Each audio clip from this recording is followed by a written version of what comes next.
Je gagne 27 $ par heure au Canada et je travaille 40 heures par semaine. Ça veut dire qu'aux 2 semaines, je me retrouve avec près de 2000 $ net dans mon compte.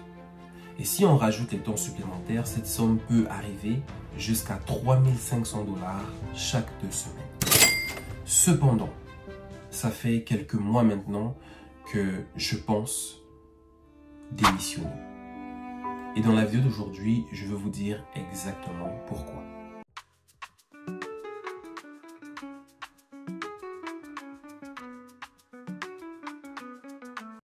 Alors pour ceux qui ne me connaissent pas déjà, mon nom est Daniel.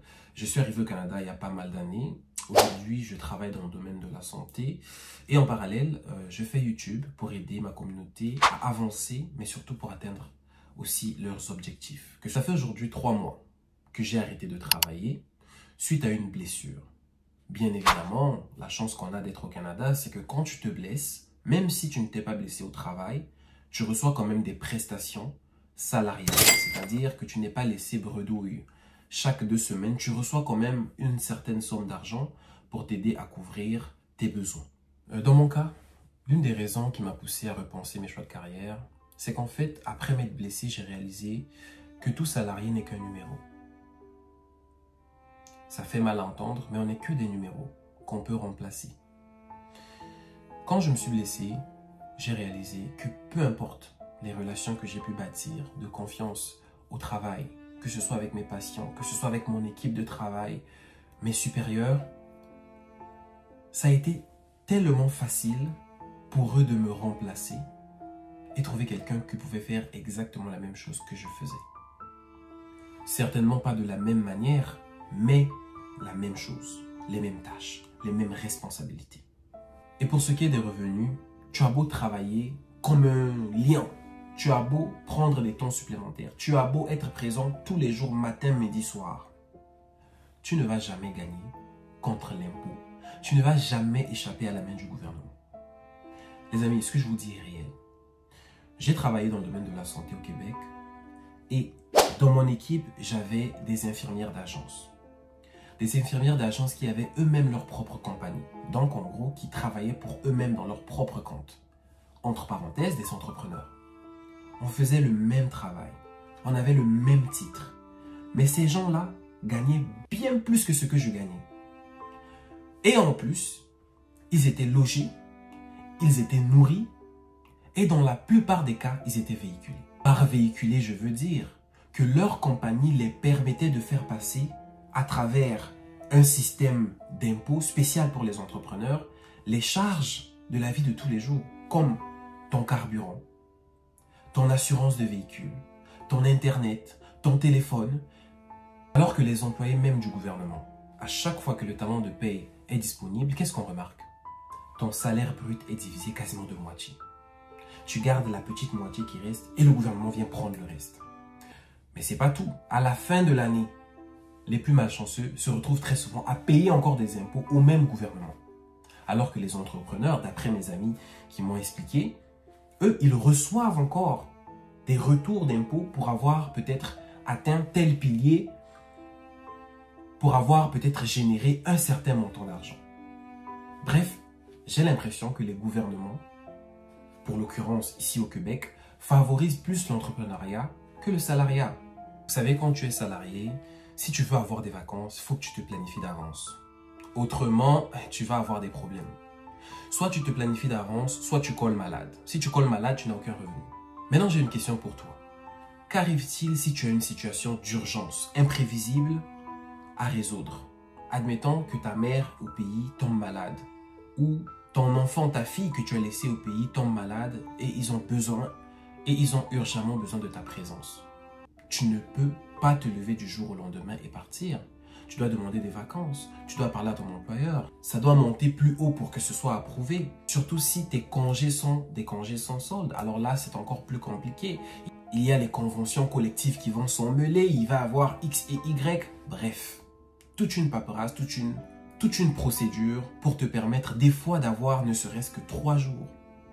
Dans mon cas, j'ai un mariage qui se prépare donc très bientôt et j'ai demandé à mon employeur justement 2 mois à l'avance de me permettre de m'absenter pour certains jours, juste le temps de participer à ce mariage-là. Mon employeur m'a fait comprendre avec beaucoup de courtoisie qu'il va falloir que j'attende que la période de vacances soit ouverte. De telle sorte que ceux qui ont plus d'expérience et plus d'ancienneté que moi vont d'abord se servir et moi, je vais prendre les restes. Bien évidemment, il ne l'a pas dit dans ces termes-là, mais c'est ce que j'ai compris. Parce que si ceux qui ont plus d'ancienneté que toi prennent les jours que toi tu veux, tu ne les auras pas ces jours-là. Donc bref, tu es bloqué. Et pire encore si tu viens de commencer, parce que dans certains emplois, c'est après 1 an ou 2 ans que tu as accès maintenant à des congés et des vacances. Un autre point donc qui est très important à mentionner aussi, c'est que l'entrepreneuriat t'ouvre des portes à apprendre plusieurs autres compétences. Dans mon exemple, quand j'ai créé ma chaîne YouTube, j'ai développé énormément de compétences que j'avais peut-être certes déjà, mais pas au point où j'en suis aujourd'hui. Par exemple, la communication, la persuasion, plein d'autres compétences, même informatiques, parce que vous doutez bien que pour créer une chaîne YouTube, ça prend pas juste une caméra et une voix. Ça prend plusieurs autres compétences, que ce soit de marketing et même d'analyste de données. Parce que derrière YouTube, il faut que tu sois capable de lire et d'interpréter les données que la plateforme te ramène pour adapter ton contenu selon ta cible et selon ce qu'il visionne. En revanche, au salariat, c'est pas tout à fait ça. C'est pourquoi d'ailleurs, les gens qui sont habitués à faire plusieurs choses à la fois, vous allez les voir avec 1 boulot, 2 boulots, 3 boulots. Parce qu'ils sont habitués à faire plusieurs choses à la fois. Parce qu'ils aiment la musique, parce que peut-être ils aiment la cuisine, ils aiment les enfants. Bref, ils vont avoir des boulots à gauche, à droite pour essayer de combler ça, pour essayer de nourrir cette créativité et ce potentiel qu'ils ont au fond d'eux-mêmes. Et bien souvent, ça peut aussi être pour la simple et bonne raison que beaucoup d'emplois ne proposent pas des revenus suffisants pour combler les besoins des personnes. Comparé à la tâche que tu fais, des fois tu as l'impression que tu ne gagnes pas assez. Et ici, ceux qui sont salaire minimum au Canada, là, ils savent.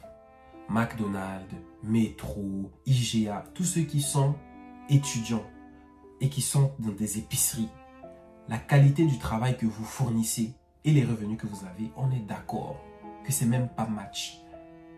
Pour conclure cette vidéo, je tiens juste à dire que je ne me plains pas de mes revenus. Je pense que ma situation, ma vie, c'est la prière de plusieurs autres personnes. Et j'en suis très reconnaissant d'être à cet endroit-là dans ma vie. Je suis bien conscient que tout le monde n'est pas appelé à être entrepreneur. Il y a des gens qui sont très bien dans le salariat et il y a d'autres qui aspirent à être entrepreneurs. Je ne dénigre personne.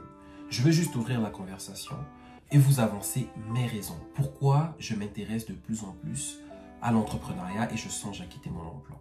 Un dernier point que je me permets quand même d'aborder avant de terminer, c'est l'épanouissement.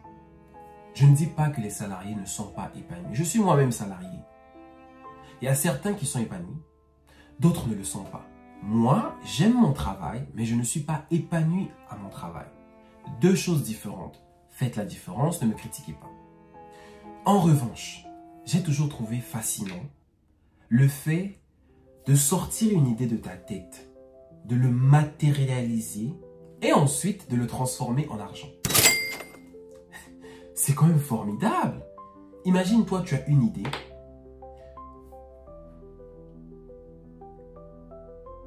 Et demain, tu vis de ton idée. Il n'y a rien de plus satisfaisant, il n'y a rien de plus gratifiant. Bien évidemment, les amis, c'était simplement une réflexion. Vous me direz bien ce que vous en pensez dans les commentaires. Je vous dis à très bientôt. Peace!